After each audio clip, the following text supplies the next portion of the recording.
पड़ोसन दीदी के साथ मजेदार पहाड़ की गुफा की रगड़ाई।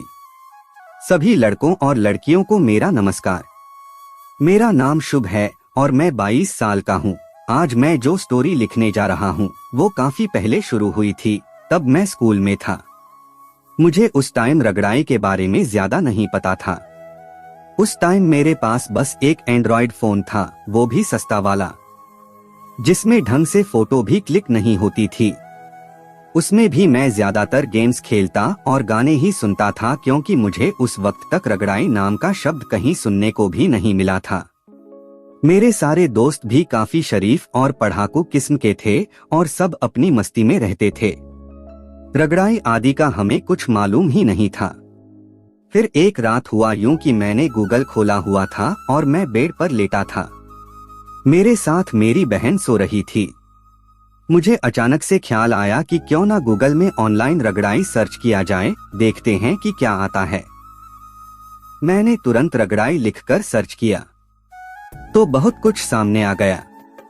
काफी साइट्स मेरे सामने आ गई थीं। मैंने कुछ को ओपन करके देखा, मुझे बहुत कुछ दिखा। बहुत कुछ में ज्यादातर ये था कि पर्दा में लड़कियां थीं और अलग अलग किस्म के पोज में थीं। लड़का लड़की एक दूसरे से चिपके हुए फोटो थे। उस वक्त वही सब मेरे लिए बहुत कुछ था। इतनी उम्र में वो भी फर्स्ट टाइम किसी को प्राकृतिक अवस्था बिस्तर में देखना, मतलब कोई खजाना मिल गया हो, ऐसा लग रहा था।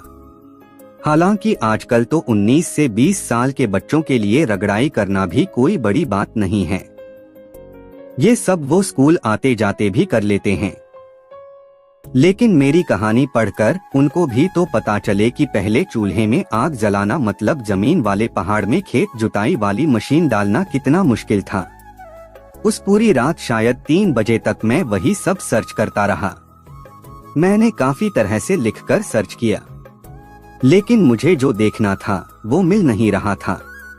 उस टाइम नेट पैक भी 5 रुपए वाली कूपन आती थी, उससे हम रिचार्ज करवाते थे और स्टोरेज या रैम क्या होता है ये भी नहीं पता था। फिर मैं उस रात सो गया, क्योंकि सुबह स्कूल जाना था। अगली रात मैं उसी खजाने की खोज में फिर से लग गया और मुझे क्या पता था कि सच में मुझे वो खजाना मिलने वाला था। उस रात मैंने शुरुआत में ही रगड़ाई वीडियो लिखकर एंटर किया। अभी मेरी खोज चल ही रही थी कि 1 घंटा कब बीत गया, कुछ पता ही नहीं चला और कुछ नहीं मिला। फिर स्क्रॉल करते करते अचानक जैसे चमत्कार सा हुआ। मेरी आंखों के सामने एक लड़की बाथटब में अपनी खेत के 2 केले के टहनियों को फैलाकर पानी में प्राकृतिक अवस्था में लेटी हुई थी और उसके खेत में बड़े बड़े आम ऐसे लग रहे थे मानो आसमान में 2 सूरज एक साथ निकल आए हों। ये देखते ही मैंने तुरंत फोटो पर क्लिक किया और उस पिक को सेव कर ली। बाद में जूम कर करके आंखें फाड़कर सब कुछ देखने लगा। वाह क्या सीन था। खेत वाले आम देखकर ऐसा लग रहा था मानो ये लड़की अभी फोन से निकलकर मुझे आम खिलाने आ जाएगी। लगभग 15 से 20 मिनट तक उसे घूरने के बाद मैंने सोचा कि चलो यहाँ इतना कुछ है, आगे ढूंढूंगा तो पूरा संसार मिल जाएगा। मैंने उस फोटो पर जो टाइटल लिखा था उसी को ऑनलाइन सर्च किया। बस फिर क्या था, आपके भाई की तो निकल पड़ी। उस टाइम में मुझे खेत जुताई की मशीन इधर उधर करना भी नहीं आता था, मगर उसको खड़ा होना खूब आता था। मैं बस साइट को देखता गया और धीरे धीरे मुझे सब मिलने लगा। प्राकृतिक अवस्था वाले लौंडियों की फोटोज, वो भी ढेर सारी, और वीडियो भी मिलने लगे। मैं इतना खुश था कि क्या बताऊं। मैंने उस 2G के जमाने में 3 GB में वीडियोस डाउनलोड करनी शुरू कर दी थी। एक वीडियो 4 MB की होती, वो भी 3 मिनट की, उसे डाउनलोड होने में 10 से 15 मिनट आराम से लग जाते थे। तब तक मैं इंतजार करता, पेज को हटाता भी नहीं, बस डाउनलोड होते उसकी स्पीड को देखता रहता। फिर जैसे ही डाउनलोड हो जाता मैं तुरंत देखने लगता बिना आवाज के, क्योंकि फोन था लेकिन हेडफोन नहीं था। ऐसा काफी टाइम चलता रहा और उस बीच में ऐसे स्टोरी भी पढ़ने लग गया था। ऐसे कहानी के खजाने के बारे में मुझे उसके 1 साल बाद पता लगा था। जैसे ही पता लगा तो आप समझो कि मैं कई रातें नहीं सोया था। सुबह 4 बजे, कभी 5 बजे तक कहानियां पढ़ता रहता था। जब मम्मी या पापा उठते तो मैं जागकर फोन में ही देख रहा हूँ, उन्हें ये पता ना लग जाए, इसलिए मैं सो जाता था। फिर जब मैं 12वीं क्लास में पहुंचा, तब तक तो मैं इस फील्ड का एजुकेशन में मास्टर बन चुका था। बस जरूरत थी एक लड़की की जिसके साथ मजा ले सकूं। स्कूल में भी 1-2 लड़कियां लाइन देती थीं और एक ने तो मुझे प्रपोज भी कर दिया था, लेकिन भाई अपन ठहरे एटीट्यूड वाले क्लास की टॉप लड़की पसंद आ गई।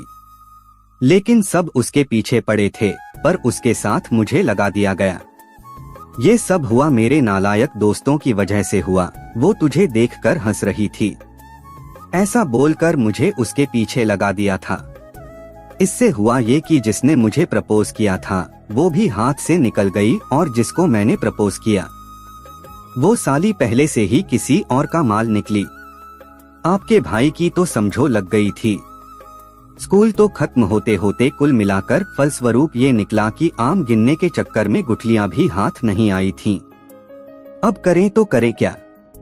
घर के आसपास भी कोई लड़की नहीं रहती थी, और कुछ थी भी, लेकिन वो मुझसे बड़ी थीं, तो उनको डायरेक्ट जाकर या किसी भी तरह ये तो बोल ही नहीं सकता था कि दीदी मुझे आपके साथ कबड्डी खेलना है। तब तो इतनी हिम्मत भी कहाँ थी। अगर किसी को बोल दिया तो इज्जत तो रहती ही नहीं, और घर वाले मेरे तोड़ देते, वो ड्रामा अलग होता।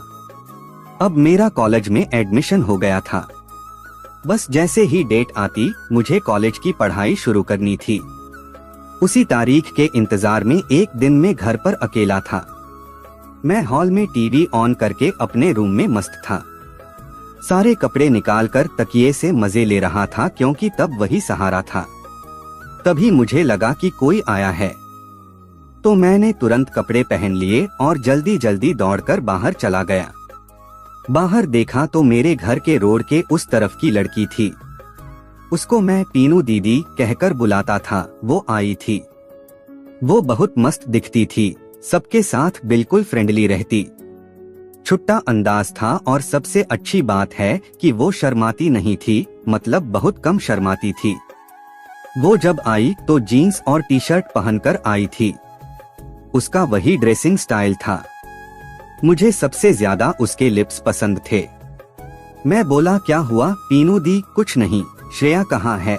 मेरी बहन श्रेया की वो सहेली थी, तो उसी को पूछ रही थी मैं। वो तो मम्मी पापा के साथ बाजार गई है। पीनू दी, अच्छा, तो तुम अकेले हो घर पर? मैं बोला, हाँ, क्यों? कुछ काम था मेरी बहन से या कुछ चाहिए तो बताओ। पीनू दी बोली, हाँ, वो फूल के पौधे चाहिए थे, लेकिन श्रेया नहीं है तो रहने दो। मैं बोला, हाँ, मुझे भी फूलों के बारे में नहीं पता। पीनू दी, ओके, वैसे तुम क्या कर रहे थे? टीवी चालू ही थी तो मैंने बोल दिया, टीवी देख रहा था। पीनू दी, क्या चल रहा है? चलो मैं भी देखती हूँ साथ में। वैसे भी घर पर बोर हो रही थी इसलिए इधर आ गई, लेकिन यहाँ भी काम नहीं हुआ। मैं बोला, अच्छा आओ फिर साथ में देखते हैं। पीनू दी चलते चलते बोली, तुम बोर नहीं हो जाते अकेले? मैं बोला, हाँ होता हूँ, लेकिन करूँ भी क्या? पीनू दी बोली, वो भी है, लेकिन चलो आज तो हम दोनों साथ हैं ना, फुल मजे करेंगे। घर में अंदर आकर हम दोनों सोफे पर बैठ गए। मैंने उससे चाय या पानी तक नहीं पूछा, मैं इतना बुद्धू था। हम दोनों टीवी देखने लगे। वो मुझसे 3 साल बड़ी थी, इसलिए मैं उसे दीदी बुलाता था। पीनू दी तब 22 साल की थी और मैं 19 का। उस वक्त तक दोपहर हो गई थी, लगभग 12:30 थे शायद। मैं चुपचाप उसके बगल में बैठा था। तभी पीनू दी बोली, अरे इस मूवी में मजा नहीं आ रहा, रिमोट मुझे दो, मैं कोई अच्छी सी मूवी लगाती हूँ। मैंने उसको रिमोट दे दिया तो वो चैनल बदलने लगी। सब चैनल देख लेने के बाद एक क्राइम और रोमांस वाली मूवी आ रही थी, उसी पर वापस ले जाकर रख दिया। वो बोली, ये देखते हैं, इसमें मजा आएगा। हम दोनों वो देखने लगे। उसमें एक क्राइम करके एक लड़का लड़की बॉडी कहीं ले जा रहे थे, बॉडी दफना करा रहे थे। तभी वहां बारिश शुरू हो गई थी। जिसको मारा था वो लड़की को परेशान कर रहा था, इसलिए उन्होंने ऐसा किया था। अब उसको मारने के बाद दोनों खुश थे। जैसे ही बारिश शुरू हुई, दोनों एक दूसरे से लिपट गए और किस करने लगे। उनके लिपटते ही मेरे अरमान बढ़ने लगे कि आज पीनू दीदी अचानक मेरे साथ मूवी देखने लगी है। वो भी ऐसी ही हो रही होगी। मुझे उस वक्त यकीन नहीं हो रहा था, क्योंकि सब पहली बार था। वो सब किसिंग सीन और सब खत्म होने के बाद भी पीनू वही बैठी रही। मैं भी चुपचाप साथ में बैठा रहा। उतने में मेरी धड़कनें जोर जोर से धड़कने लगी थीं कि अब कब पीनू दी मुझे कुछ बोले और मैं उस पर टूट पड़ूं। तभी पीनू दी ने मेरी तरफ देखा और बोली, क्या हुआ शुभ, शर्म तो नहीं आ रही ना? दी ने हंसते हुए पूछा था। मैं बोला, नहीं दी, ऐसा कुछ नहीं है। पीनू दी, अच्छा तो सच सच बताओ कि जब मैं आई थी तब तुम क्या कर रहे थे? मैं बोला, अरे बताया तो कि टीवी देख रहा था। हालांकि मेरा मन तो कर रहा था कि सब बोल दूं कि कितने सालों से पहाड़ी गुफा के लिए तड़प रहा हूं, लेकिन जब तक उसकी तरफ से इशारा नहीं मिलता तब तक मैं लाचार था। पीनू दी बोली, अच्छा ये बात है, तो जब बाद में बाहर खड़ी थी तब तुम भाग कर आए थे, तो पजामे में क्या हिल रहा था और वहाँ नीचे इतना बड़ा क्यों हुआ था? इसलिए मैं यहाँ रुकी हुई हूँ। सच बता दे वरना मैं तेरी मम्मी को सब बता दूंगी। मैं डरते हुए बोला, नहीं दीदी, मैं तुमको सब बताता हूँ, लेकिन तुम किसी से कुछ भी नहीं कहोगी, प्रॉमिस करो। पीनू दी बोली, हाँ बाबा ठीक है, बोलो अब। मैं वो ना दीदी, मैं वीडियो देख रहा था अपने रूम में और तकिए के साथ कर रहा था। मेरे इतना बोलते ही पीनू दी जोर से हंस पड़ी और बोली, तकिए के साथ कौन करता है ऐसा? हाँ हाँ हाँ हाँ, मैंने तुरंत कहा, मैं करता हूँ। कोई मिली नहीं तो क्या करूँ? अब तुम्हारे साथ तो कर नहीं सकता ना। मैं इमोशन हो गया। पीनू दी बोली, अरे यार ओए रो मत, मेरी बात सुन। मैं बोला, क्या, बच्चे को रुला दिया ना? पीनू दी बोली, अच्छा जी। बच्चा कौन है यहाँ? मैं बोला, मैं हूँ। पीनू दी बोली, अच्छा बच्चे हो और रगड़ाई भी करना है, वो भी मेरे साथ? मैं बोला, मैंने ऐसा कब बोला कि तुम्हारे साथ करना है? पीनू दी बोली, अभी तो बोले थे कि तुम्हारे साथ। तो मैं बोला, तो ऐसा थोड़ी बोला कि करना है, तुम्हारे साथ कर तो नहीं सकता ना, ऐसा बोला था। पीनू दी बोली, अच्छा मतलब अगर मैं हाँ बोलूँ तो कर लोगे? मैं बोला, सपने मत दिखाओ प्लीज। पीनू दी बोली, अरे हद है, लो हाथ लगाकर देख लो। ये बोलकर उसके पास जो झोली थी वो एकदम से निकाल दी और मेरा हाथ पकड़कर अपने झोली वाले आम पर रख दिया। मैं बोला, अरे दी, पागल हो क्या? पीनू दी बोली, क्यों, तुमको तो मेरे साथ रगड़ाई करना था ना? मैं बोला, लेकिन। पीनू दी बोली, क्या लेकिन? कर ले, मैं रेडी हूँ। तुम भी करना चाहते हो कर लो, मेरे पास झोली में एक आम है और एक तरबूज, करते हैं रगड़ाई, और क्या चाहिए? मैं मुस्कुराते हुए बोला, ठीक है दी, जैसा मैंने बताया था दी के बारे में कि वो बहुत कम शर्माती है, इसी वजह से वो रगड़ाई, खेत जुताई वाली मशीन जैसे वर्ड्स मेरे सामने भी खुलेआम बोल रही थी। उसके मुंह से ये सब मैं पहली बार सुन रहा था और उसी की वजह से मेरा उसको रगड़ने का और भी ज्यादा मन कर रहा था। जैसे ही उसने हाँ बोला, मैंने अपना दूसरा हाथ भी उसके थैली के आम पर रख दिया और हम दोनों एक दूसरे को देखने लगे। टीवी का हल्का शोर और हमारी तेज सांसों के साथ दिल की धड़कनें साफ सुनाई दे रही थीं। ऐसा लग रहा था जैसे सब अपने आप होता चला गया हो। दीदी बोली, आज ये सब होगा? मैंने सोचा भी नहीं था, लेकिन तू मुझे रगड़ने के सपने रोज देखता होगा, ऐसा मुझे लग रहा है। मैं बोला, नहीं, ऐसा नहीं है। वैसे तो और भी लड़कियां हैं हमारे गांव में, लेकिन मैं ऐसा किसी के बारे में नहीं सोचता, तुम्हारे बारे में भी नहीं, पर मैं रगड़ाई करना जरूर चाहता था। लेकिन तुम बड़ी हो तो डर लगता था कि कहीं किसी को बता ना दो या मार भी न लगवा दो, बस इसी सबसे मेरी फटती थी। ये कहकर मैं हंस दिया। पीनू दी, हट पागल, मैं कुछ नहीं करती, तुझे बताने में क्या जाता। मैं क्या कोई भी हो। दिल की बात हमेशा बता ही देनी चाहिए, वरना सामने वाले को पता कैसे चलेगा और वो तुम्हारी फीलिंग्स को कैसे समझेगा। मैं बोला हाँ दी, सॉरी। अब से तुम जो सिखाओगी मैं वही करूँगा। तुम सुपर हो, लव यू। पीनू दीदी बोली हाँ शाबाश, लव यू टू। चल अब शुरू कर, या ये भी मुझे ही सिखाना पड़ेगा। वो हंसती हुई मेरी तरफ देखने लगी।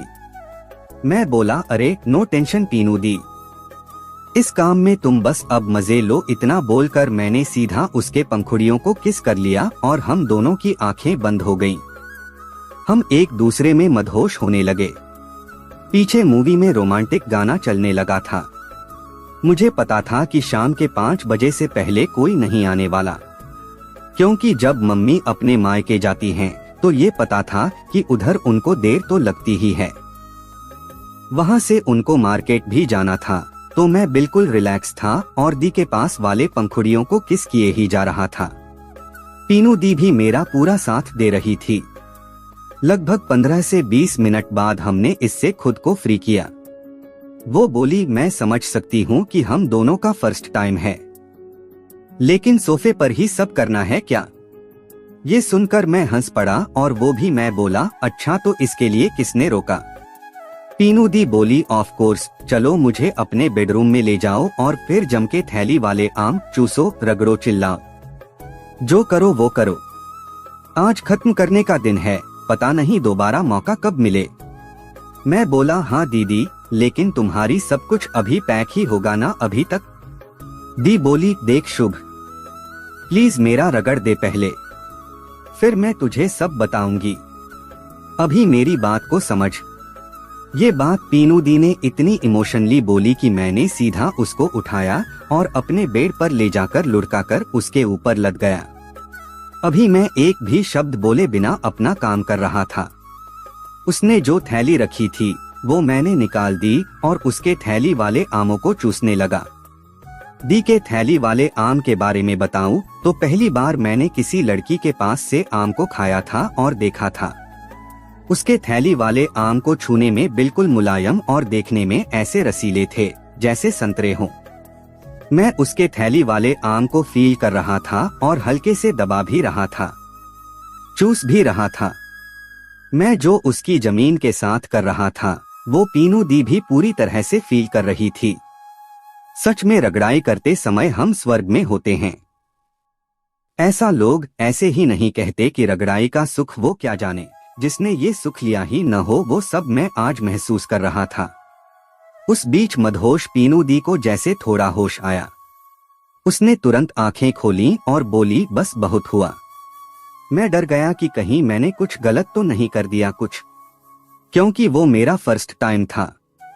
पीनू दी यार तू कहाँ था इतने सालों से, वो इमोशनली होकर बोली। इतना बोलते ही मेरे कुछ बोलने से पहले ही मेरे पंखुड़ियों की किस कर दिया। फिर उसने मेरी पहला पर्दा को निकाल, मैंने जो पर्दा रखा था उसे भी निकल दिया, बस झोली बाकी रखी। उसने कहा जब मैं आई थी तब तो ये तूने नहीं रखी थी, तेरा खेत जुताई वाली मशीन हिलता हुआ दिख रहा था, फिर कब रख ली। मैंने हंसकर कहा मैंने रखी थी मगर वो ऊपर तक नहीं चढ़ पाई थी, इसीलिए तुमको मेरा खेत जुताई वाली मशीन हिलता हुआ दिखाई दे रहा था। वो हंसने लगी।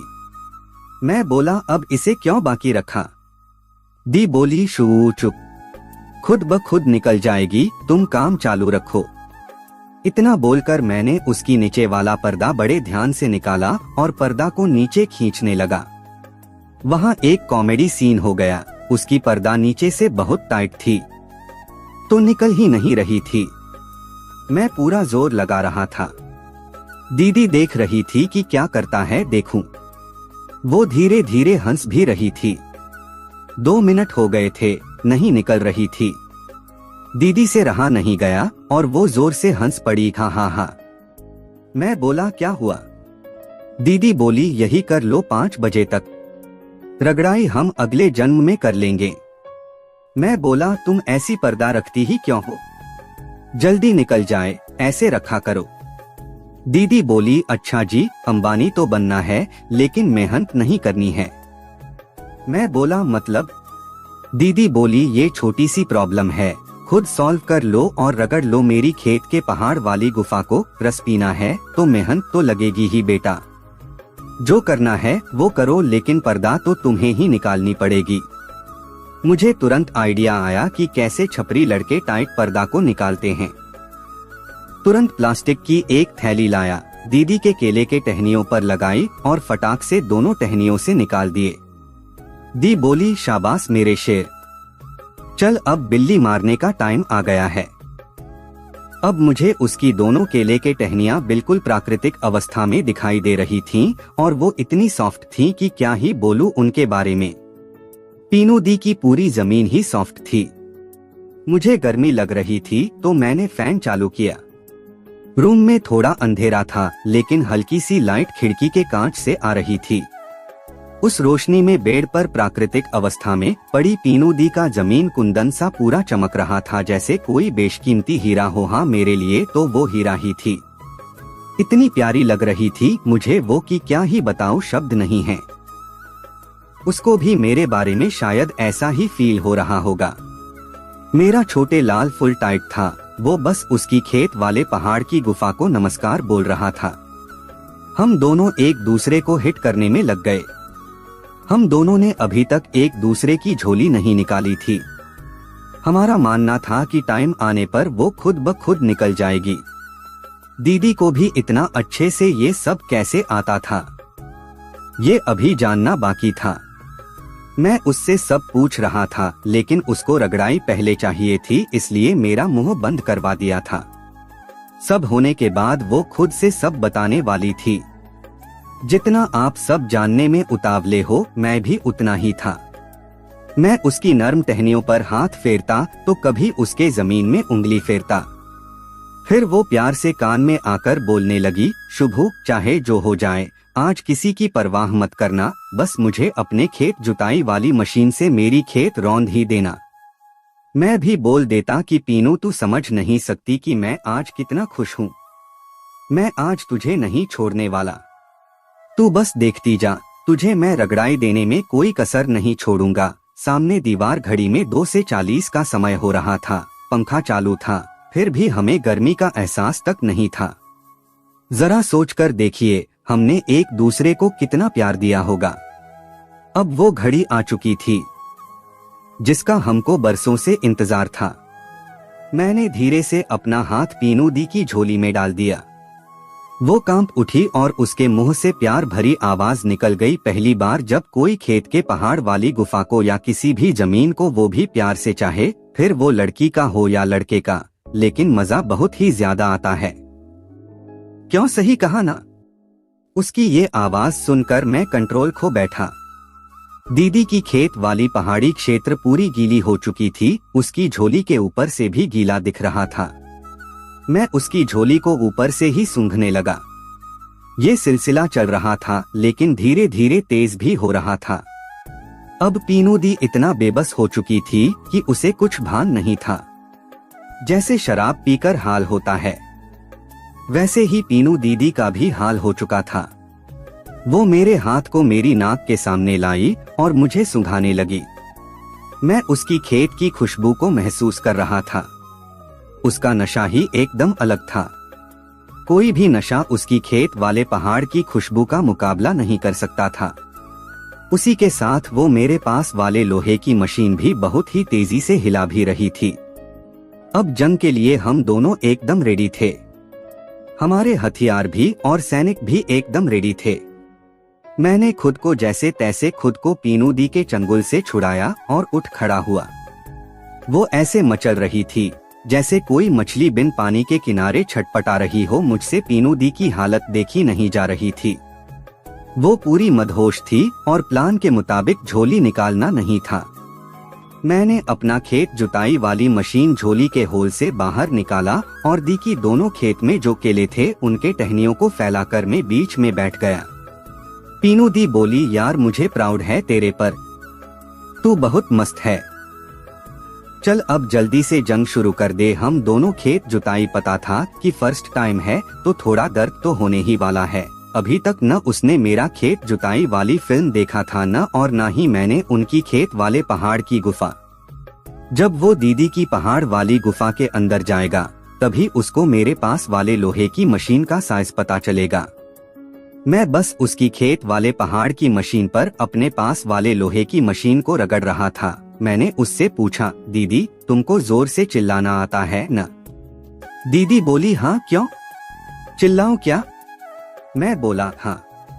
मेरे हाँ बोलते ही वो चिल्लाई और उसी टाइम मैंने जोर का धक्का मार कर दिया। मेरा पास वाले लोहे की मशीन उसकी खेत वाली पहाड़ में ऐसे ठांस दिया जैसे कोई तीर हवा को चीरता निकल गया हो। उसकी आवाज इतने जोर से सुनाई दी कि किसी को भी पता चल जाए कि कुछ तो हुआ है। जहाँ तक मैं दीदी को जानता हूँ तो वो भी यही चाहती थी। उस एक चीख के बाद पीनू दी ने खुद पर बहुत कंट्रोल किया, ये साफ पता चल रहा था। फिर भी वो कुछ नहीं बोली, न उसकी आंखों से आंसू निकले। वो बस होठों पर हल्की सी स्माइल दे रही थी। थोड़ी ही देर बाद दी बोली, उठ, टेंशन न ले और शुरू कर अपनी मशीन। उसकी हामी मिलते ही हम दोनों की खुशी के लिए मैंने उसको रगड़ना शुरू कर दिया। दोस्तों, कहानी ज्यादा लंबी हो गई है, फिलहाल ये यहीं पर रोक रहा हूँ क्योंकि अभी जो मजा रगड़ाई में है वो पूरा बाकी है, उसे मैं अगले पार्ट में लाऊंगा। तो दोस्तों, ये थी हमारी आज की कहानी। उम्मीद है इस कहानी को आपने पूरा जरूर सुना होगा और ये कहानी आपको जरा भी पसंद आई हो। वीडियो को लाइक और चैनल को सब्सक्राइब करना ना भूले और ऐसी ही मनोरंजक कहानी सबसे पहले सुनने के लिए बेल आइकॉन को भी ऑल पे सेट कर ले। और इस कहानी से हम किसी को भी बुरा या गलत संदेश या राह नहीं दिखाते। आप सभी इसे सिर्फ मनोरंजन हेतु ही देखना। और इस कहानी को पूरा सुनने के लिए आप सभी का दिल से शुक्रिया। और प्रस्तुत कहानी पूर्णतः काल्पनिक कथा है। इस कहानी के पात्र, स्थान और घटनाएं काल्पनिक है। इस कहानी का उद्देश्य सिर्फ शिक्षा, प्रेरणा एवं मनोरंजन प्रदान करना है। किसी की धार्मिक एवं सामाजिक भावनाओं को ठेस पहुंचाना हमारा उद्देश्य नहीं है। अगर ये कहानी किसी के असल जिंदगी से मेल खाती है तो ये केवल एक इत्तेफाक मात्र है। समाज की किसी भी कुप्रथा का समर्थन हम नहीं करते। धन्यवाद।